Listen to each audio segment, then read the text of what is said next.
Es interesante, hermanos, que hoy estamos llegando a 4 servicios que hemos estado dando, iniciando en Gálatas capítulo 4 y verso 19. Y una de las cosas que hemos venido viendo, hermanos, como es importante que entendamos el propósito para el cual Dios nos ha llamado. Y como lo he dicho en muchas ocasiones, muchas veces queremos usar a Dios para nuestros propósitos, pero el propósito de Dios para nuestra vida es algo completamente diferente. Dios quiere formarnos a cada uno de nosotros a la imagen de Jesucristo. Decíamos, hermanos, al inicio de este pasaje que para nosotros tener una buena formación de Cristo necesitamos conocer el Evangelio de la gracia de Dios. Decíamos también, hermanos, que para ser formados a imagen de Jesucristo, necesitábamos someter el cuerpo a la voluntad de Dios y vivir una vida guiada por su Espíritu Santo. Decíamos también, hermanos, que para poder ser formados a la imagen de Cristo, Dios usa las circunstancias adversas para aquellos que aman a Dios, para formar su carácter en nosotros. Y hoy en día, de igual manera, hermanos, vamos a ver cómo Dios ha dado diferentes dones a cada uno de nosotros para que juntos nosotros seamos formados a la imagen de Jesucristo. Dice, hasta que todos lleguemos a la unidad de fe y del conocimiento del Hijo de Dios, a un varón perfecto, a la medida de la estatura de la plenitud de Cristo. Ese es el objetivo supremo, hermanos. Esa es la meta de Dios para con nosotros, para con nuestra vida.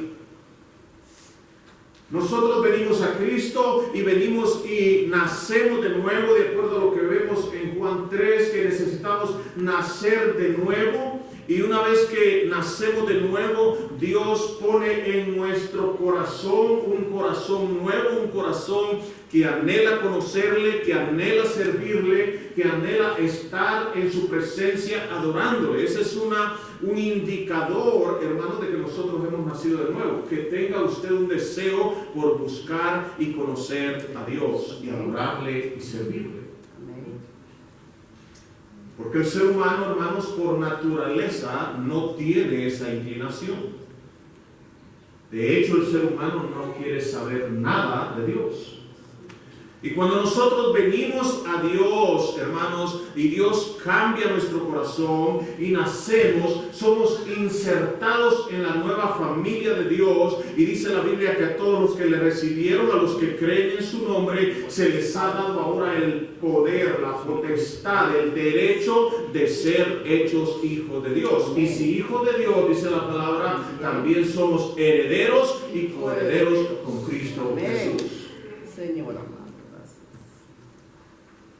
Pero en ese camino de nacimiento, hermanos, hasta que lleguemos a la presencia del Señor, Dios está haciendo un trabajo. El Espíritu Santo está efectuando una obra en nosotros. Y esa obra es la que se llama santificación progresiva. O sea, nosotros estamos cada día creciendo y deberíamos estar creciendo y pareciéndonos más al carácter de nuestro Señor Jesucristo.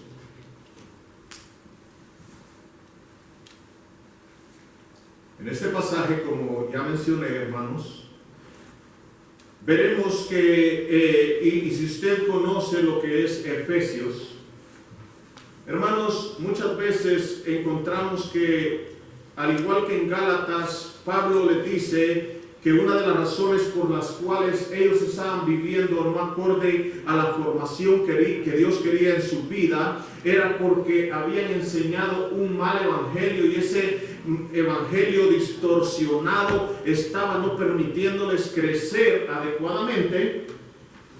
Ahora Pablo les hace un llamado a conocer el verdadero evangelio.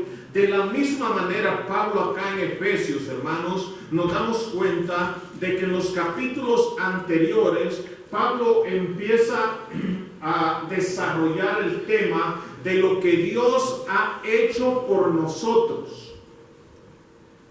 Y lo he dicho en otras oportunidades.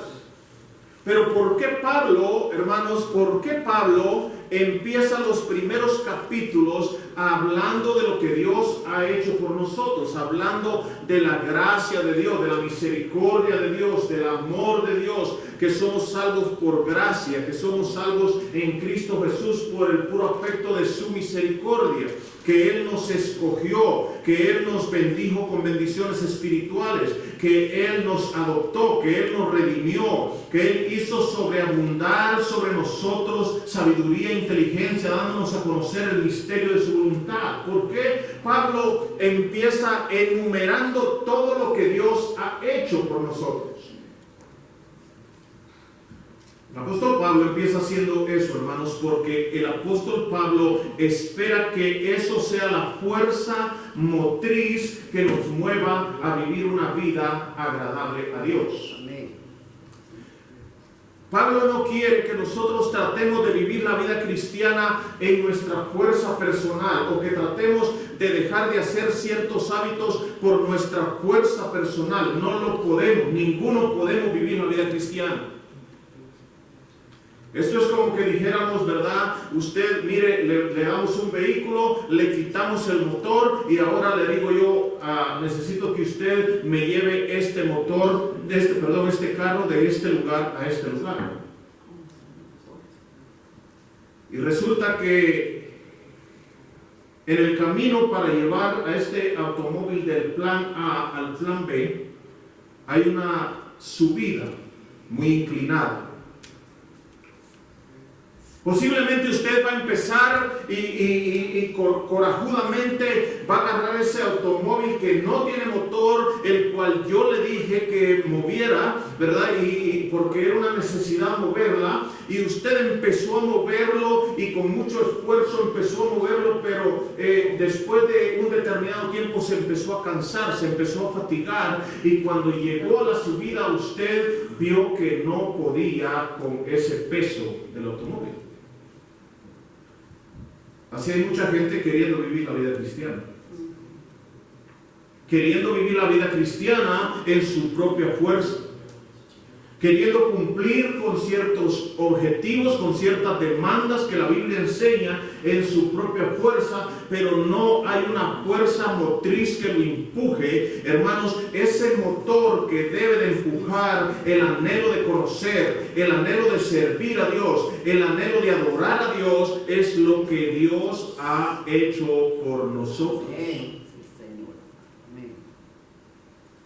Entender eso es vital. Porque al entender eso y entender la gracia de Dios, por eso si vemos en Efesios se encuentra el gran pasaje maravilloso del capítulo 2 donde dice: y Él os dio vida a vosotros cuando estabais muertos en vuestros delitos y pecados, en los cuales anduviste en otro tiempo siguiendo la corriente de este mundo conforme al príncipe de la potestad del aire. Así estaba nuestra situación, entre los cuales también todos nosotros vivimos en otro tiempo, en los deseos de nuestra carne y los pensamientos, y éramos por naturaleza hijos de ira, lo mismo que los demás. Y ahí está el bendito pero Dios, dice el 2:4, pero Dios, que es rico en misericordia, por su grande amor con que nos amó, aún estando nosotros muertos en nuestros delitos, en nuestros pecados, nos dio vida juntamente con Cristo, por gracia sois salvos. Una vez que el apóstol Pablo pasa de decirle lo que Dios ha hecho, él espera que haya el suficiente incentivo en la vida para que ahora los efesios empiecen a vivir una vida agradable a Dios. Y es, hermanos, lo que este pasaje empieza diciendo. Y yo quiero enumerar, hermanos, algunas cosas que el apóstol Pablo llama a hacer a la iglesia de Éfeso. Lo primero que vemos en el verso 1 dice: yo pues preso en el Señor os ruego primero que andéis, ¿qué dice? Como es digno. Que andéis como es digno de la vocación. El llamado del apóstol Pablo es que vivamos una vida, escuche, que aquel que ha entendido lo que Dios ha hecho, Aquel que ha entendido la gracia de Dios debe de vivir una vida consistente con lo que dice creer.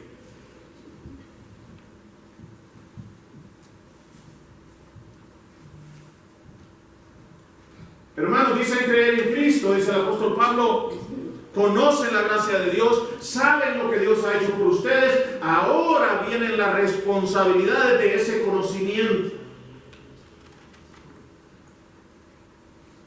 Es imperativo, es importante, dice el apóstol, que seamos consecuentes con nuestro caminar digno. Hermanos, que seamos íntegros, es otro sinónimo, que seamos honestos, que seamos decorosos, que seamos merecedores de portar el nombre de cristianos.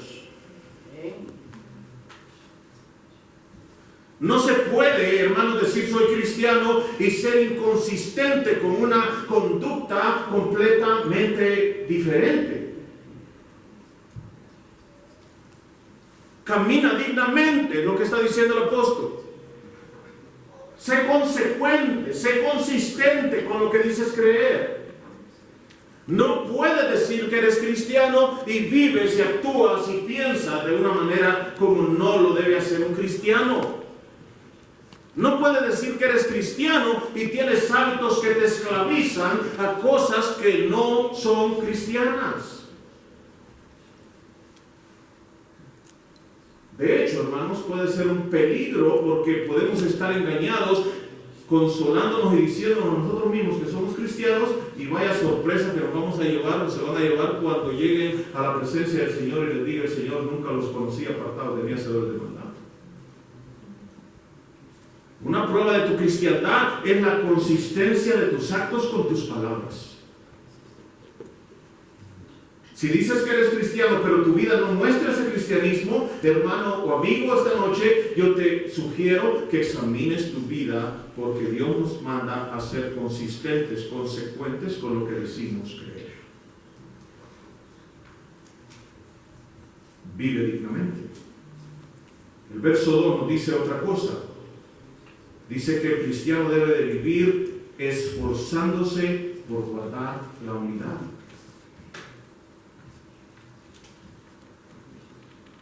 Dios nos ha dado una unidad. Dios nos dio una unidad.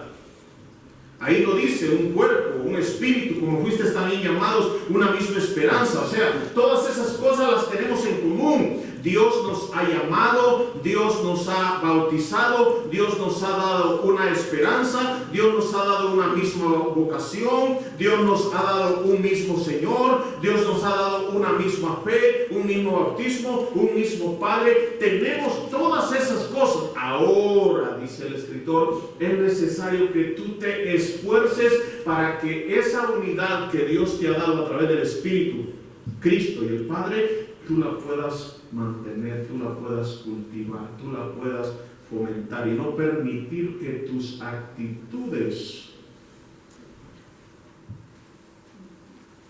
ocasionen división dentro de lo que Dios ha unido. Porque nosotros estamos unidos, ¿de quién? A través de Cristo Jesús. Esfuérzate por guardar la unidad. Vea lo que dice el verso 12. Vamos a ver primero, hermanos, lo que nos llama a ser, o lo que llama a Efesios, nos llama por ende a nosotros también a ser el apóstol Pablo. Vea el verso 12, quizá usted me puede ayudar. A fin de perfeccionar a los santos para la obra del ministerio, para la edificación del cuerpo de Cristo. ¿Qué está llamando Pablo a los efesios a hacer, hermanos? A vivir, a capacitarse para la obra del Señor, a capacitarse para llevar a cabo la obra del ministerio.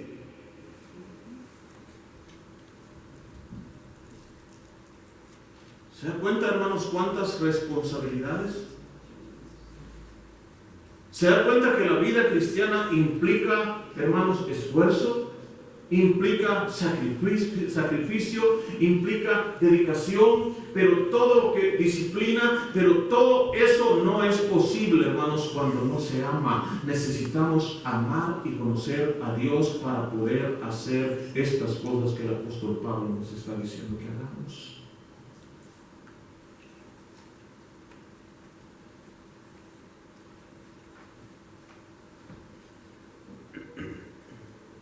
Perfeccionar a los santos para la obra del ministerio. Y vamos a ver cómo, pero estoy viendo primero, o que veamos primero, hermanos, lo que nos está pidiendo el apóstol Pablo.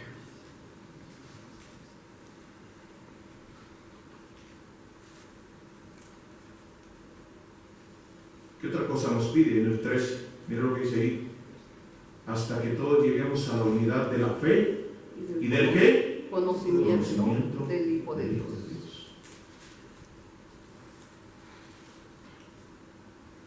Señor, muéstrame tu voluntad. Señor, yo quiero conocer tu voluntad. ¿Cuál es la voluntad de Dios?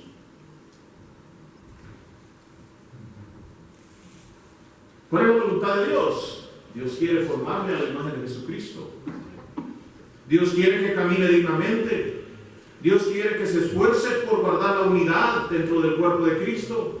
Dios quiere que se capacite para hacer la obra del ministerio. Dios quiere que usted crezca en el conocimiento, crezca en la fe, en la confianza. ¿Sabe lo que es crecer en la fe? Hermanos, que a pesar de las circunstancias que usted esté viviendo, usted cree en que Dios sigue estando en control, porque usted ha llegado a conocer tanto a Dios, hermanos, que sabe que ni aún un pájaro cae al suelo sin que Dios lo permita. Amén. Así es. Cuando conocemos la providencia de Dios, hermanos, podemos confiar en Dios. Por eso el apóstol Pablo, en medio del sufrimiento, podía descansar en Dios y en la obra que estaba realizando. No que a Pablo no le estuviera yendo mal, hermanos, a Pablo le estaba yendo pésimamente mal.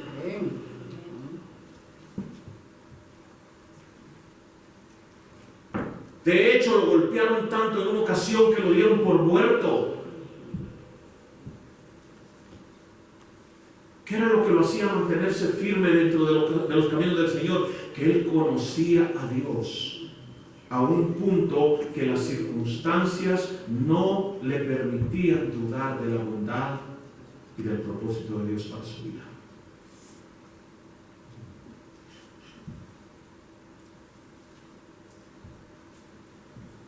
¿No le ha pasado muchas veces que cuando alguien le dice algo de alguien, usted dice, no lo creo?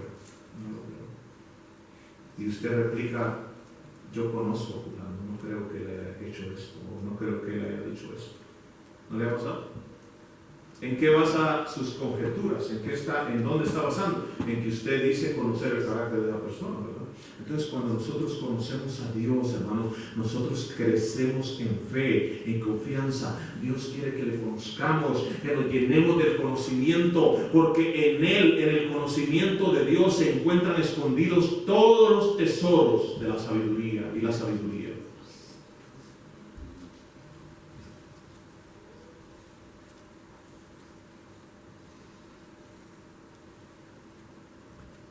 ¿Qué otra cosa? 13. ¿Cuál es la voluntad de Dios para su vida? Hermano, que sea formado a la imagen, a la medida de la estatura de la plenitud de Cristo. ¡Wow! ¿En serio? Sí, en serio. Dios quiere que usted sea un representante de Él. Y para ser un representante de Cristo, Dios quiere que usted tenga su carácter. De